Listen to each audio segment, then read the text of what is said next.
Ladies and gentlemen, children of the Most High, I greet you with the kind of reverence one gives to sacred things. For you, yes, you are sacred. Your name is sacred. And today, I invite you to do something symbolic, something spiritual. Put your name in salt water. There is something ancient about salt water, something sacred. It has healed wounds long before doctors learned to sew skin back together. It has washed the bodies of the broken, cooled the foreheads of the weary, and whispered lullabies to those who had nothing left to give. Salt water is the mother's tear, the grandmother's bath, the ocean's breath. It is the gentle rebuke of nature saying, "Come here, child, let me wash you clean." We don't talk enough about what it means to be made whole again. We speak often of success, of rising, of becoming, but we forget that healing comes before the blooming. Before you can wear your crown, you must wash your wounds. Before you can walk in glory, you must limp through grief. So when I say, put your name in salt water, I am not offering you superstition. I am offering you sanctification, an act of spiritual reclamation. Because life will stain you, child. It will smear your name with lies, with gossip, with disappointment. It will place your name on lips that were never taught to speak it in love.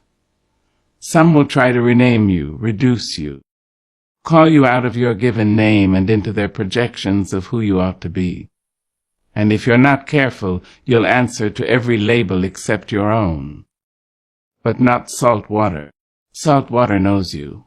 It remembers you before you were broken. It calls you by your true name, the one heaven knows.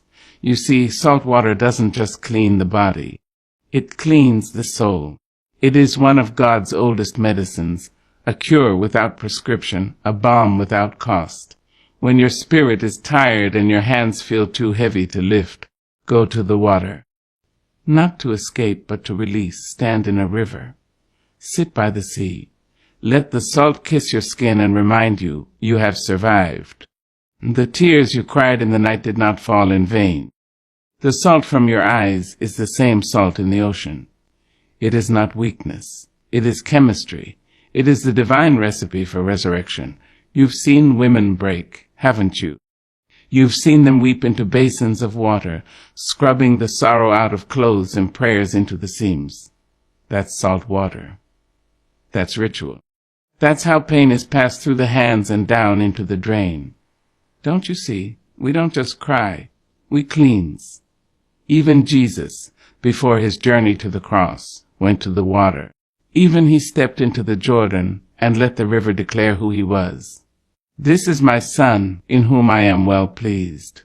And if the Son of God needed water to mark his identity, why would you be ashamed to do the same?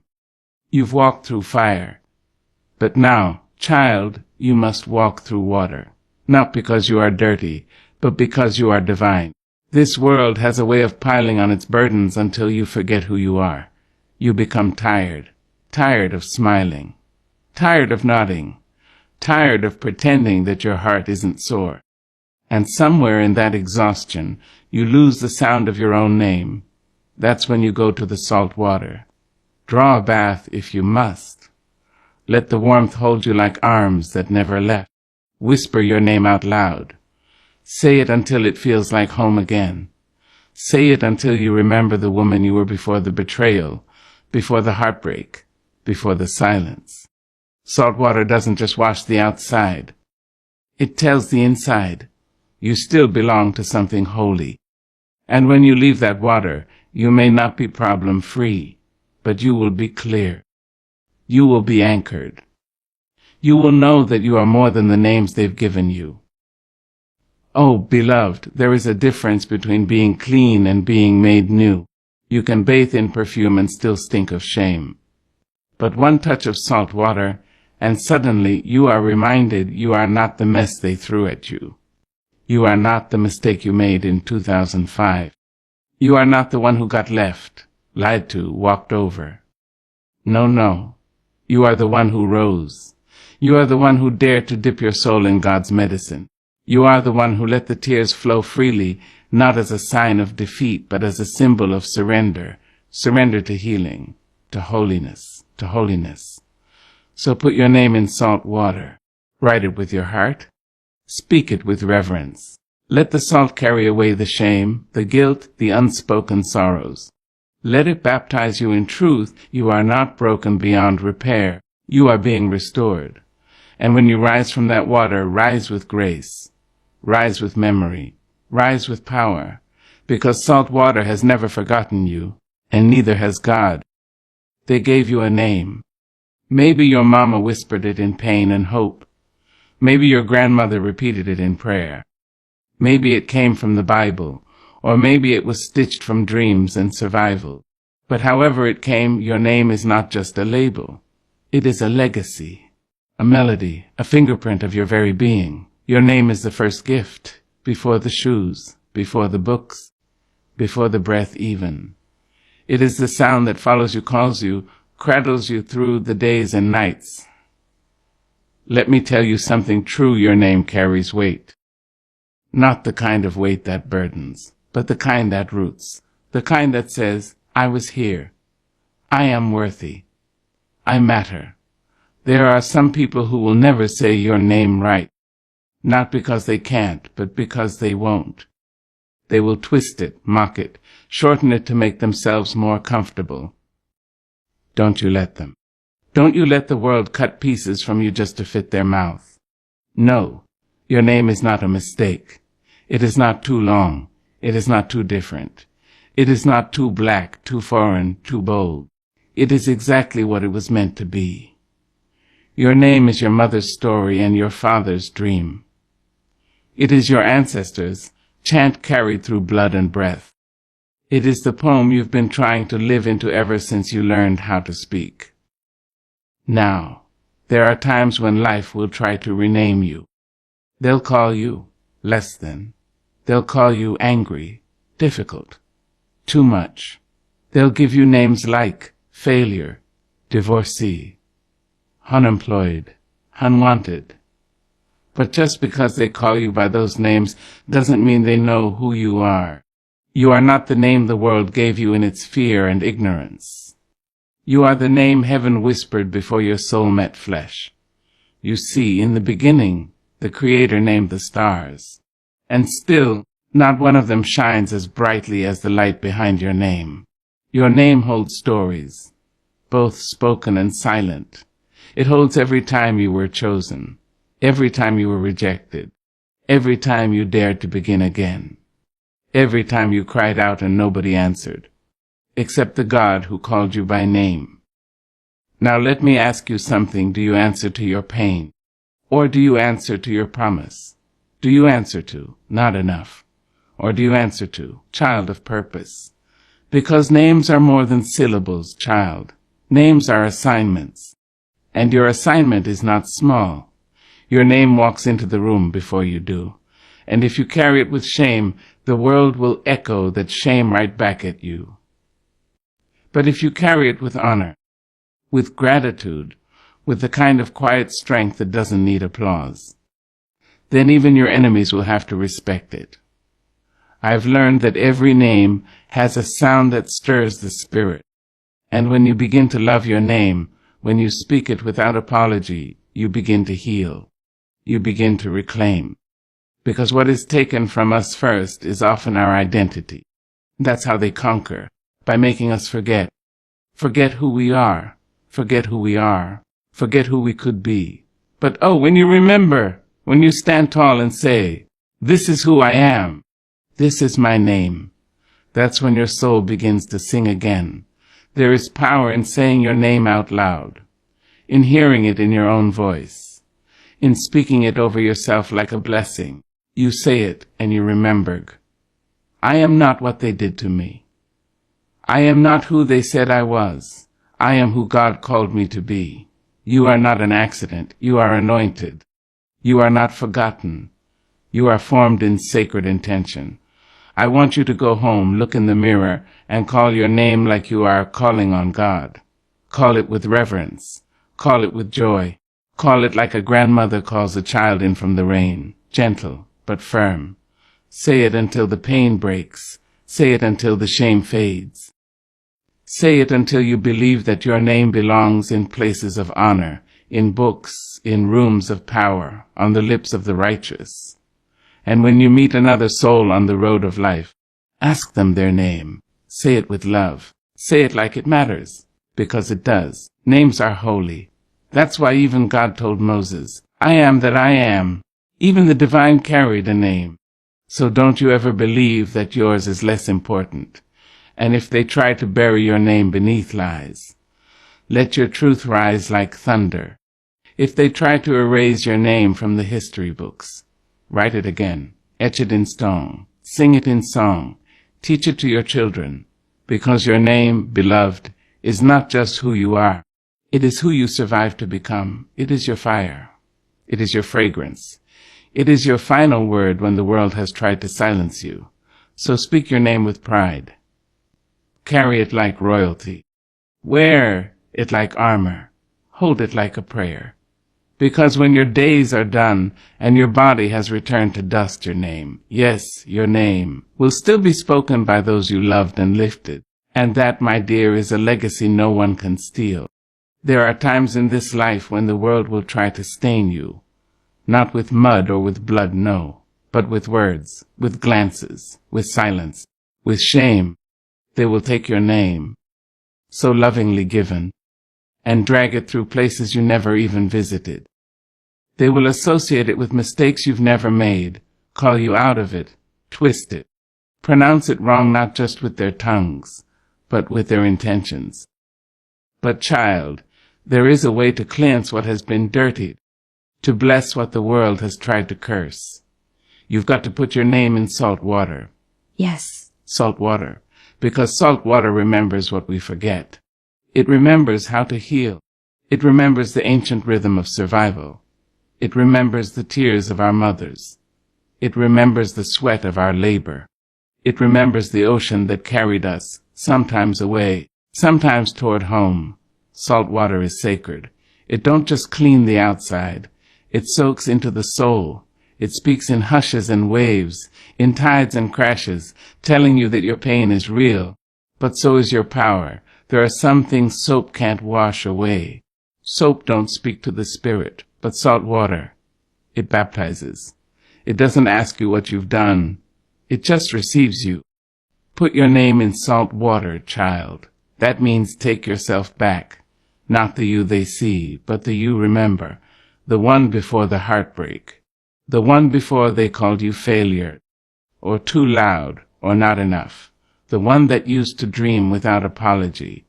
The one that still whispers in your quiet moments. You see, when you write your name on paper, that's ink. When you write your name in salt water, that's intention. You are declaring, this name belongs to someone who has survived. This name belongs to someone who deserves peace. This name will not be tarnished by anyone's lies, not even my own. And oh, don't think salt water is only in the oceans. Salt water is in your tears too. Yes, darling, cry. Let the salt leave your eyes and touch your skin like a blessing. There's no shame in mourning what was taken, what was broken, what was never given. But let your tears not just be about sorrow. Let them be about release. Let them be about cleansing. Let them be about saying, I am still here, and I will not carry this bitterness any longer. Bitterness is too heavy a burden for a soul designed to soar. Let it go into the salt water. Let it dissolve, let it break down, let it scatter into the sea of what no longer belongs to you. And child, hear me now. There is power in reclaiming your name in front of your enemies. Not out of spite, but out of truth. When they call you by your pain, respond with your purpose. When they try to remind you of who you were, gently tell them who you are. Say it plain. Say it proud. Say it like the waves say the shore's name every morning, without hesitation. Sometimes you'll have to put your name in salt water more than once.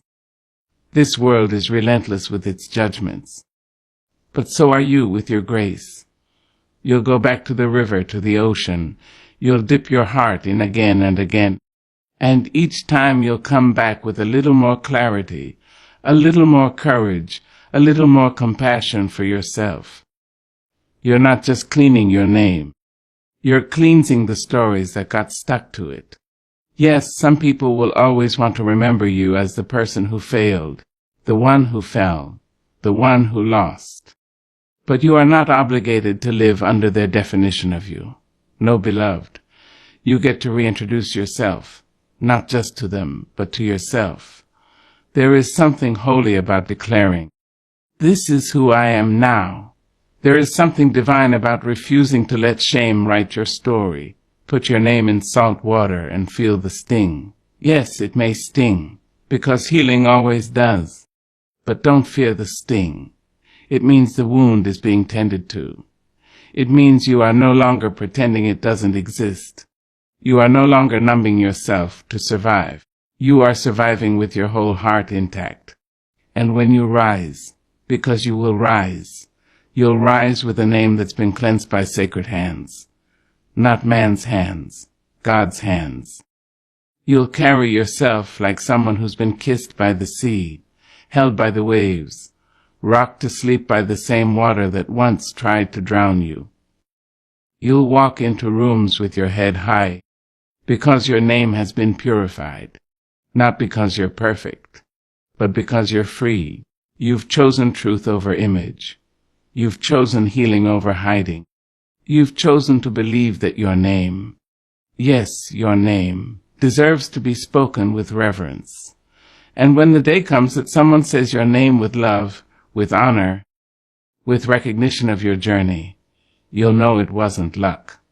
It was the result of all those sacred washings, all those private moments of reclamation, all those times you whispered to yourself, "I am not broken, I am becoming." So go ahead, stand by the ocean, stand by the river, stand in your shower if you have to. Say your name, write it in the air, speak it to the sky, and then let the salt water carry the rest away.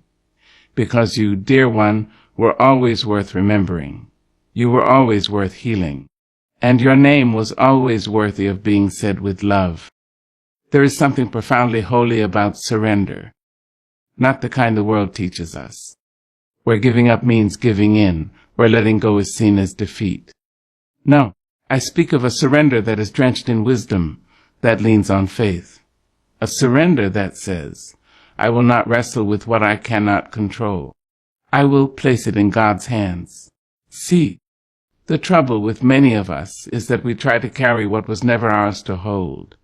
We try to fix what's already broken beyond our human repair. We think our hands can mold destiny like clay. But child, destiny doesn't answer to fear. It listens to obedience. It responds to trust. There is a grace in loosening your grip, a strength in saying, "Lord, I don't understand it, but I trust you." That is not weakness. That is not laziness. That is the might of a soul that knows God sees the whole path while we stumble through the dust. You have prayed. You have fasted. You have cried silent tears into your pillow at night.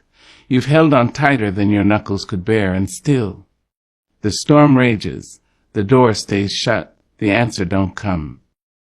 Darling, maybe it's time. Time to do the hardest thing your spirit will ever do.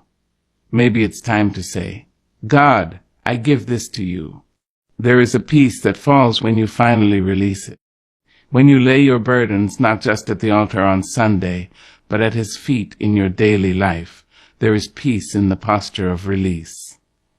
It is in that letting go that your soul exhales. In that surrender, your name no longer carries the weight of performance, of perfection, of pleasing people. You were never meant to be the Savior. You were meant to be saved. Let God be God. Let Him hold what's too heavy for you. Let Him fight battles that wear your spirit thin. Let Him open doors that your knocking cannot shake. Let Him love the people you're trying so hard to fix. Let go. It's not giving up. It's giving over. People will tell you to push harder, grind more, never sleep. But what do they know of the deep rest found only in God? What do they know of a heart that trusts so fully that it sleeps through the storm, knowing the Master is in the boat? Child, there are things your effort cannot fix. There are doors only faith can open. There are wounds only divine love can heal. And there are prayers God answers not when you're striving, but when you're still. Still enough to hear the whisper, I've got this. Still enough to stop trying to perform and start believing again. Still enough to say, Lord, have your way. You see, the world don't teach surrender. It teaches hustle, control, self-made empires. But baby, everything built without God's hand will eventually fall. But what he builds, it stands. So you've got to ask yourself, is what I'm holding on to building me up or breaking me down? Sometimes we cling to relationships that deplete us, to plans that detour us, to fears that cage us. And all the while, God is whispering, give it to me. I have something better, but you've got to make space. Faith is not just believing that God exists. It's believing he is good, even when the answer is no, even when the door stays shut, even when the dream dies. Because God don't kill dreams to punish you. He lets some dreams die so better ones can live. Dreams aligned with your purpose. Dreams that don't drain your soul but fulfill it. Letting go doesn't mean you failed. It means you finally trusted enough to stop playing God and let the true God lead. And oh, what a feeling when you finally surrender. When you stop sending texts to people who don't answer. When you stop begging for love in places love don't live.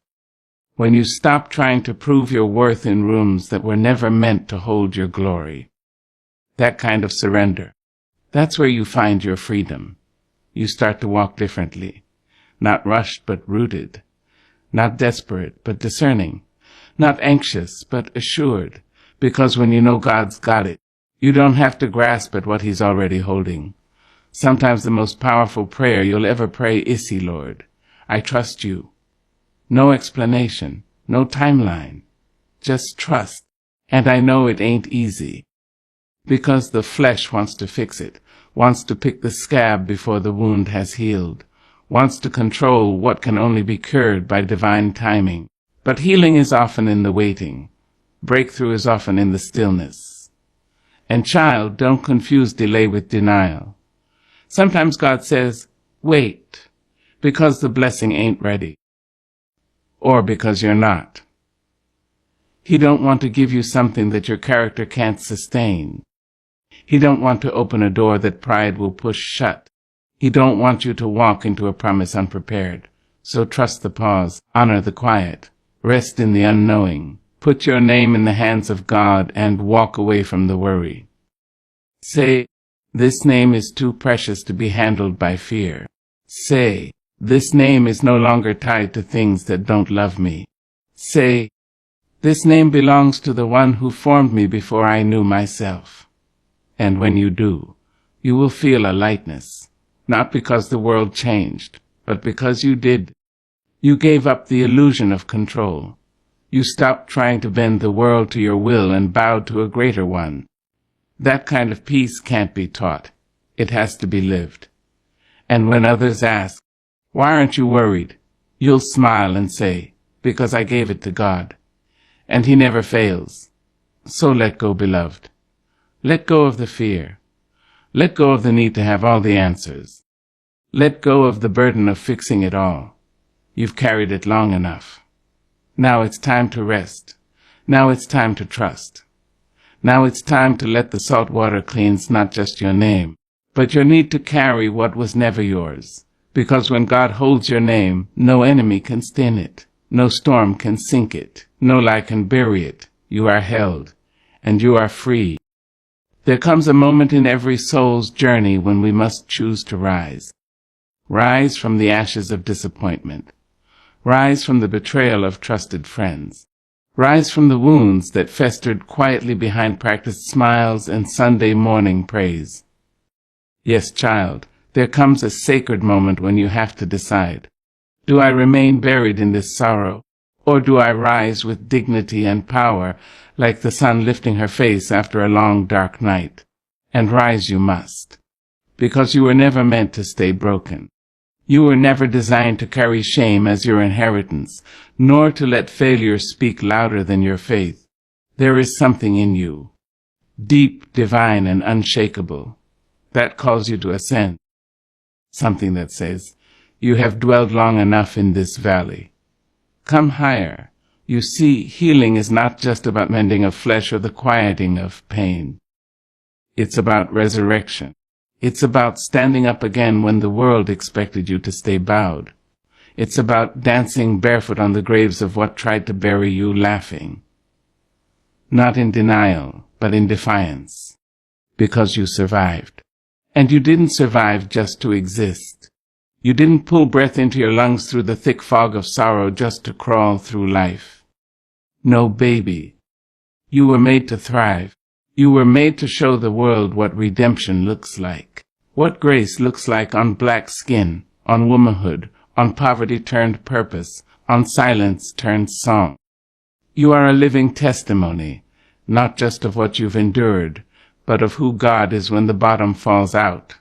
And oh, let me tell you, there is glory in that. To walk through the fire and not smell like smoke is a miracle. To weep at midnight and still have a praise on your lips by morning. That's deliverance. To hold your head high when life has bowed your body low. That's divine strength, honey. So don't let the world rush your healing. Don't let folk with shallow love and hollow wisdom tell you when to move on. Healing ain't a straight road. It's a winding path with valleys and mountaintops, with silence and shouting, with rest and resistance. Some days you will feel mighty. Other days you will feel like you're moving through mud. That's all right. That's holy too. Because healing is not always loud. Sometimes it is the quiet decision to love yourself in the middle of the mess. To show up for yourself even when no one else does. To put on your clothes, make your tea, and whisper to the mirror, "You're still here, baby," and that's enough. There is no shame in the scars. Let them speak. Let them tell your story, not of defeat, but of divine endurance. Because what didn't kill you made space for a deeper version of you to be born. Let go of who you were before the hurt. That version of you was innocent, yes, but not yet wise. This version of you, this you has fire in her bones. This you walks with God even when the map is torn. This you knows the value of a quiet heart and the power of discernment. Don't let anyone shame your healing process. Not family, not friends, not the church, especially not yourself. You are not late. You are not broken beyond repair. You are not too much. You are just a woman rising, layer by layer, prayer by prayer. Let the tears fall if they must. Let the laughter return when it's ready. Let the silence cradle you like a hymn. All of it is healing. All of it is holy. There is no single way to rise. Some rise on their knees. Some rise with a scream. Some rise in song. Some rise in silence. However you choose to rise, just know this. God is with you in every trembling step. And oh, He delights in your rising. Because when you rise, you reflect Him. When you choose joy after mourning, hope after heartbreak, courage after chaos, you become living proof that resurrection isn't just for Easter Sunday. It's for every daughter of God who refuses to stay buried in pain. So rise, beloved. Rise with your story. Rise with your scars. Rise with your truth. Don't let bitterness become your brand. Don't let hurt rewrite your heart. Take the lessons, but leave the chains. You are not what happened to you. You are what you choose to become in the aftermath. And let me tell you, what you're becoming is breathtaking. You are becoming a woman with roots so deep that no storm can shake her. You are becoming a woman whose light shines brighter because of the nights she's walked through. You are becoming the kind of woman who knows her worth isn't tied to her status, her titles, or who chooses to stay. You are becoming a sanctuary, a safe place for yourself, a sacred space for grace. Let them watch, let them wonder, let them whisper. You're not here to prove anything. You're here to rise, and when you do, carry others with you. Speak life into those still lying among the ruins. Remind them that broken is not the end, that heartbreak is not a home but a hallway, that healing is not a destination, but a daily decision. You are the evidence that healing is possible, that joy can return, that strength can be rebuilt, that love, real, gentle, unconditional love, can bloom again in the soil of sorrow. So rise, daughter of dust and divinity. Rise with the salt of your tears still on your face. Rise even if your legs shake. Rise with scripture on your lips and fire in your soul. You are not a victim of your story. You are the victor. And baby, there ain't no power in hell that can keep down a woman who's been kissed by the grace of God and told, get up, child. It's time, rise.